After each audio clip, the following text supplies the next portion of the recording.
guys, look at what we got today. Got KTM Super the 2018 Triumph Street Triple RS M109R. Picked up an R1.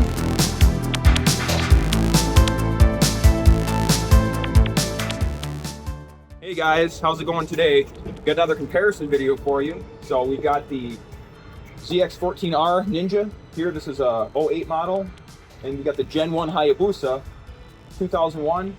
The 1300 GSXR, and I have a friend here today again helping. This is Alan. Say hi to Alan, everybody. Hey, how's it going, everybody? Hi, Alan. And he's going to be starting out today on the ZX14R, and I'll be starting out on Busa, and just like my other previous video, we'll be swapping mid-ride, and then we will come back and talk about both these bikes and what we thought about them, how they compare, what their differences are. And I think this is going to be a really interesting ride. I'm really interested to see what Alan has to say about this. So, Alan, how long have you been riding for? Approximately 10 years. Okay, so he's been riding 10 years, so he's an experienced rider. I've been riding for about 6, 7, maybe of serious years, so he's a little more experienced than me, actually. So this will be an interesting comparison here. He mainly rides ADV bikes, so we'll get into that more later, right? So you're a big ADV guy. Yeah. And he's ridden some sport bikes. He's ridden the R1 that you've seen on the channel here. Well, you should have seen it before this video. If you haven't, go check it out. So he's been on the R1, but these are some big portly beasts here. So what do we got for power and specs on yours? Ram Air of 197 horsepower and 170 horsepower to the rear wheel, and it's got 113 foot-pounds of torque, which is insane.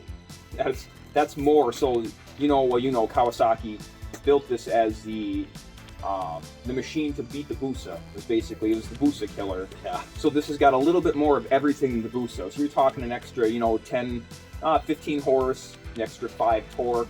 But the weight on these are somewhere between 550, 600, something like that, 570 wet. So these are big portly machines.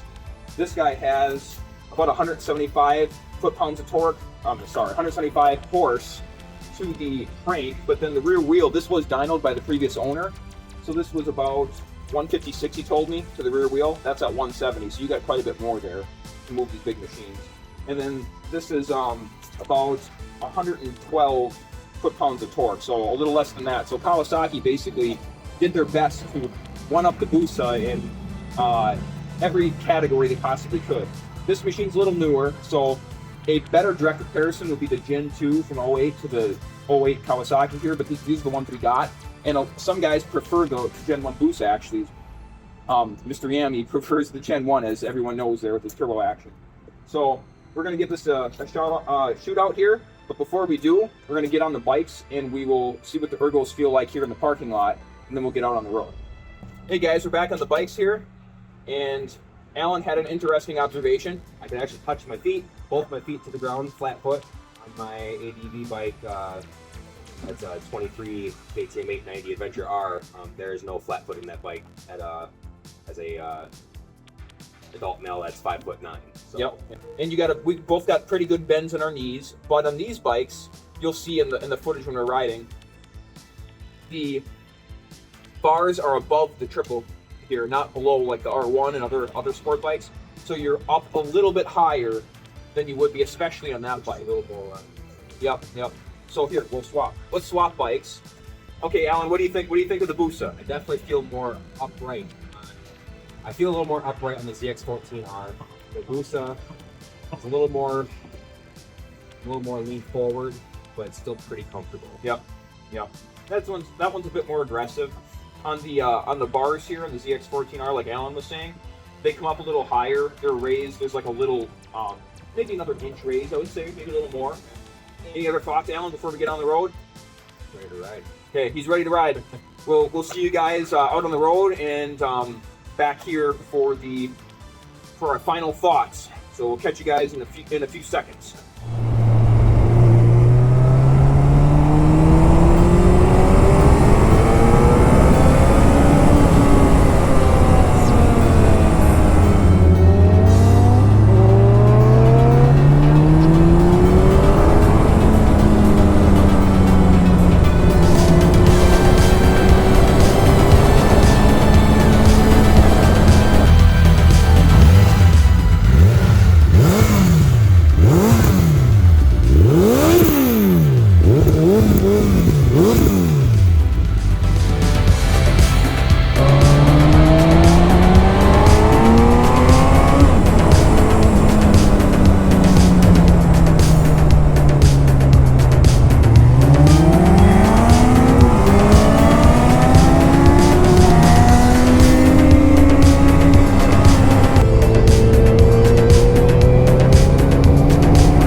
quite a bit of riding here on both of these bikes, and we did a little fun on the KTM back there.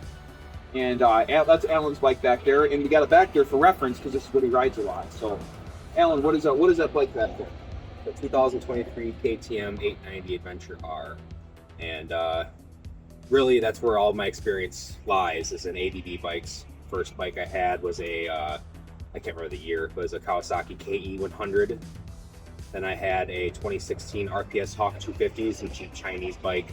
Served its purpose. The bike I had after that would have been a 2007 BRZ400 Supermoto, and that was a very fun bike, but I wanted something a little more travel worthy. So then after the DRZ400 Supermoto, I got a 2022 KLR 650 Adventure ABS model, and I had that bike for about a year, and it was a great bike, but I decided it wasn't quite enough power for me and I wanted something a little bit more. So then I got the 2023 KTM 890 Adventure R, which is a monster of a bike, but not quite as much of a monster as these bikes. But it's an amazing off-road capable street bike. Yep. And he also rolled the R1 a while back too, so he'll probably be making some comparisons to the R1 here at the end, to these two bikes, I mean. And Alan's put up with my my YouTube shooting here today and all the time we spent on these bikes, so I appreciate it. And yeah, I think both these bikes, I guess we'll get Alan's thoughts here first, and then I'll do mine. So what do you think about the ergos between the two bikes, between the Kawasaki and the Suzuki? Oh, my first opinion was that I thought that I'd like the Kawasaki better than the Suzuki. After riding them both, I think the ergos is so much better on the Suzuki. It's night and day difference. The Kawasaki, while it has a lot more power, it was not very confidence inspiring going around corners. It just felt like it could just skate out from underneath me, while the Hayabusa handled like it was on rails for the most part. It still doesn't compare to me personally to like the R1. It's a little bit more sporty bike. It handles a lot. It's more flickable. It's lighter in the corners, and it's so much more confidence inspiring. Like I was able to get down pretty low, and honestly, these are actually my only experiences on crotch rockets or of any kind of like a sports bike like that. Luckily, he was able to give me that experience, and I'm very thankful for that. It's an amazing. They're amazing bikes. Otherwise, I have ridden a couple Harleys and stuff like that, so it's definitely nothing like these bikes are. It's a rush, to say the least. Yeah, you get a big adrenaline rush from these. I mean, just getting that, you give the beans, you get that throttle crank syndrome, right? And then you're just sitting there laughing in your helmet, right? Yeah. Basically.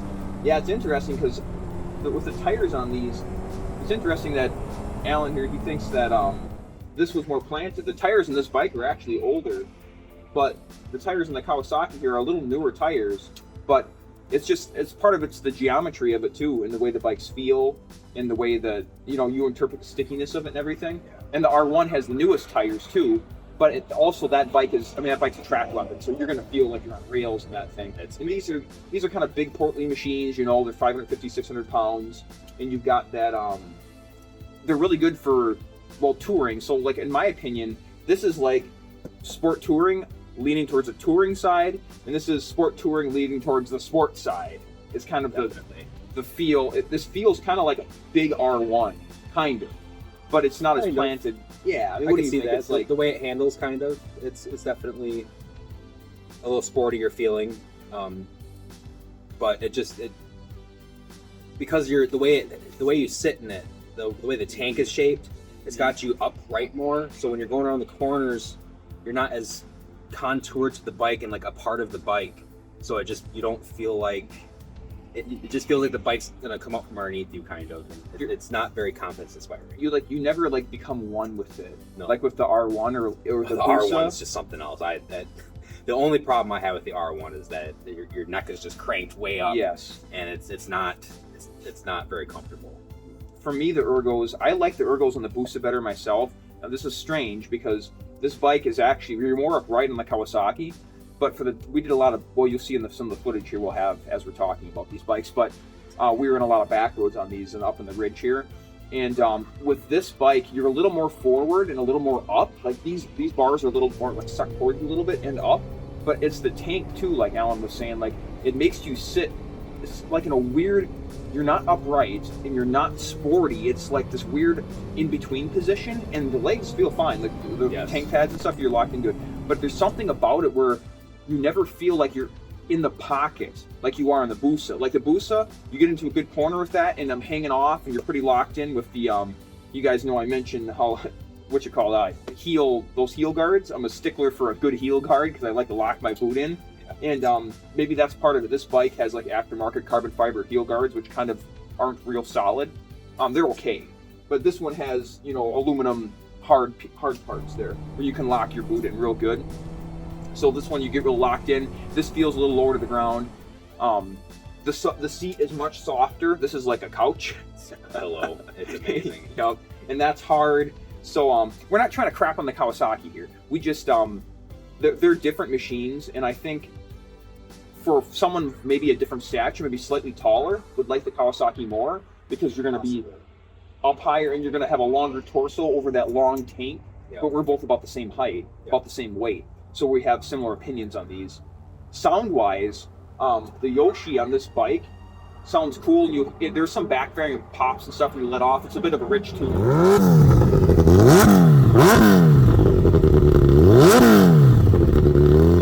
But the Yoshi on this one too, I like that one too. They both sound good. Yeah. Now neither one is super loud. I mean, they're loud enough.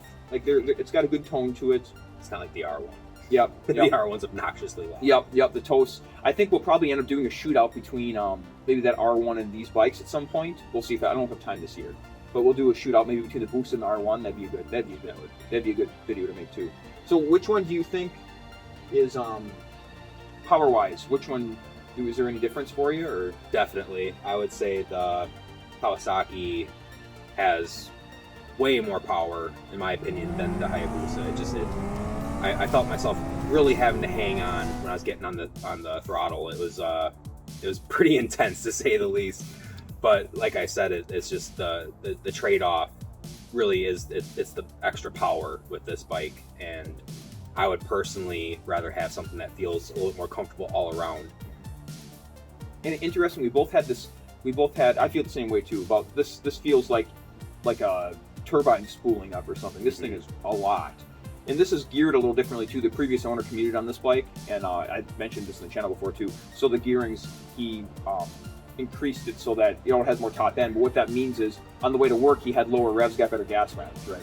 So this is a little more, not as jumpy as this bike, but you also trade off maybe a little lower in torque. But it feels really good. As far as brakes go, which brakes do you prefer?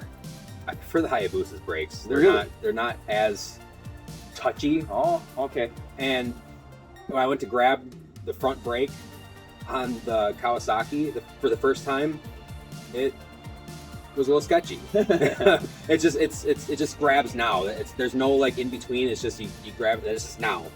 So it was definitely, it's definitely something you have to get used to, and I did get used to it after a little bit, but I do prefer the Hayabusa's braking better just because of that factor. It's a lot more progressive. Yeah, right? It's a little bit more progressive, but it's still kind of a short throw. You're not having to go a mile before it brakes or grab a mile, but it definitely, it's so much better. Yep. It just feels better.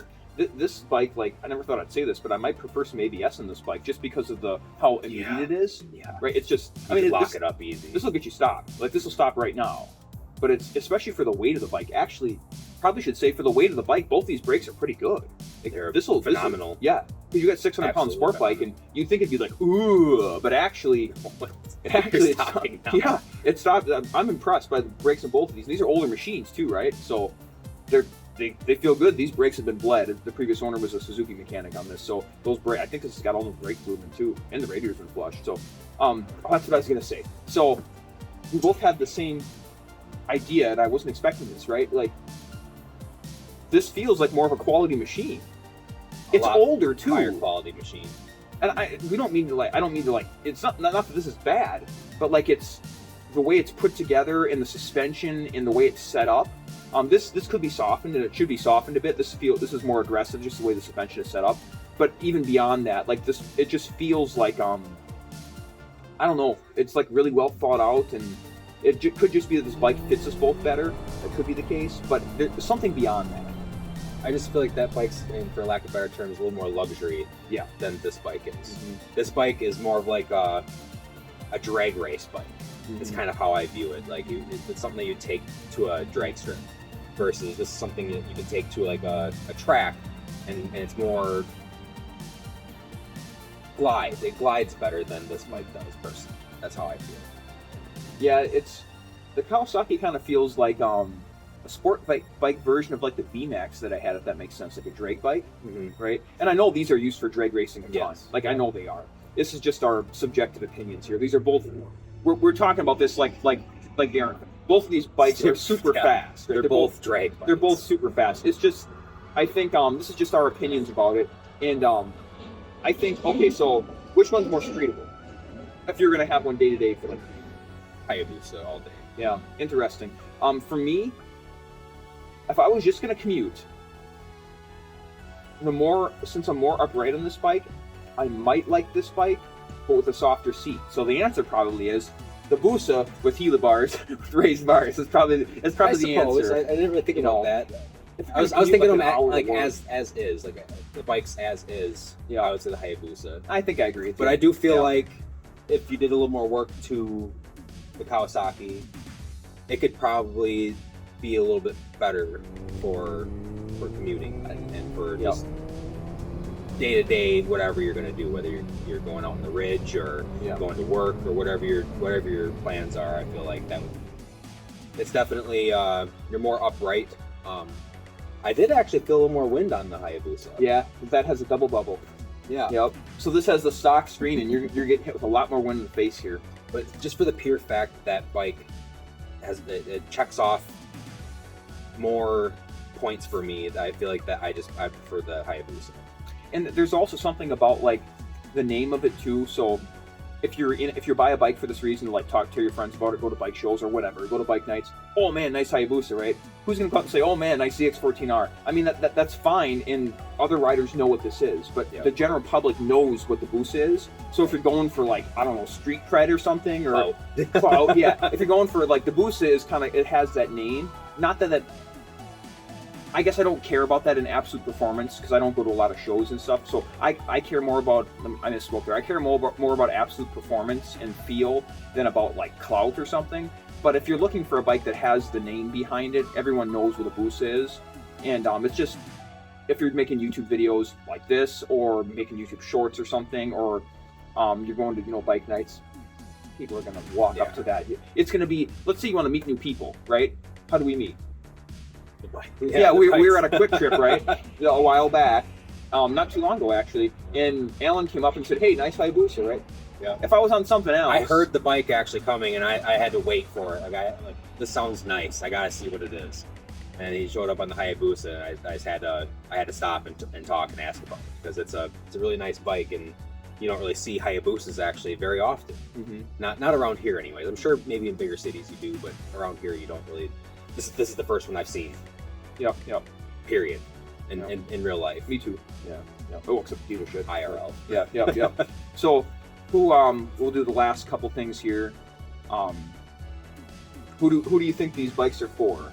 Let's see. Well, what do you think, Alan? Who do you think these bikes? Who would buy something like this? Somebody with nerves of steel, that's for sure. They're both bikes will have you hanging by the seat of your pants. Yes. Yeah. And I don't know. I really feel like somebody that wants to go really fast, really quick, in a straight line. I just feel like that would be the Kawasaki. But now, like I said earlier, for a more all-round, all-purpose, or most purpose, you're not going off-roading with it. I think not purposefully, anyways. I feel like the Hayabusa is definitely the all-around better bike. Not that they're both, I mean, they're both fun, they're both amazing machines, and I mean, I would take either one if it was given to me, really. But if I had a choice, and if I was to purchase one, I would definitely get the Hayabusa. Yeah, and I agree with you. I think if I was going to purchase one too, I would go Hayabusa. And you know, on my channel, I try to be pretty generous to most bikes because you can have fun in anything. Oh yeah. But since we're doing a comparison, we gotta have a winner. So I think that we both agreed, strangely enough, that the the Gen 1 Busa is better than a newer Kawasaki ZX14R, at least for the two of us, like the way we feel. Not to say that's not a bad motorcycle. But I think that we both just prefer this bike, and I know there's newer generations out now. You can still buy both of these, as far as I know. There's the new third gen of the Busa just came out for this year. We're filming this in 23, so you could go out and get a brand new one now if you want to. I'm sure there's someone out there that might even have a different opinion than us about the bikes. They might prefer the Kawasaki, the ZX14. There's diehard fans of the ZX14R too. And when they, as far as absolute numbers, those are higher numbers, like we had in the intro. The horsepower and the torque and everything. If you want a bigger number, that's a bigger number. In displacement size too. Actually, the next gen of this has a bigger displacement than this too. It went up to 1441, I think. This is like, what is this, 1380? I forget, something like 1381, something like that. This went up to 1440. So actually, more than you need. Actually, it's gone up. So that is even bigger numbers, So I think we'll probably wrap it up though. I think that we've basically declared the winner here. So I'm going to thank Alan for spending all day here. Thanks for having me. Doing the comparo, the shootout here, and it's been a good day. It's nice weather. This is kind of the end of nice weather up here in the Midwest in Wisconsin. So we're in October, and we're going to be getting that snow action pretty soon. But we'll keep rolling videos out here through the winter. Got a lot of content to release throughout the winter months. And once again, thank you guys for watching. Appreciate you guys, and make sure you hit all your buttons and like and subscribe if you like this content, and go ahead and ask us any questions you'd like about the bike here, and we will, about either bike. If you got any questions about KTM, you can ask Alan here. I'll let him know. He can respond in the comments too. But yeah, we will we'll go ahead and respond to your comments, and let us know if you have either of these bikes, what your experience is, and feel free to roast us. Oh man, the Kawasaki's better. You guys suck, right? In the comments or whatever. That's fine. Just go ahead and leave the comments, and I always enjoy reading them and talking with all you guys. And the channel's been growing almost every day now, so we are on the move here. We will see you guys in the next one. Thanks, everybody. Thank you.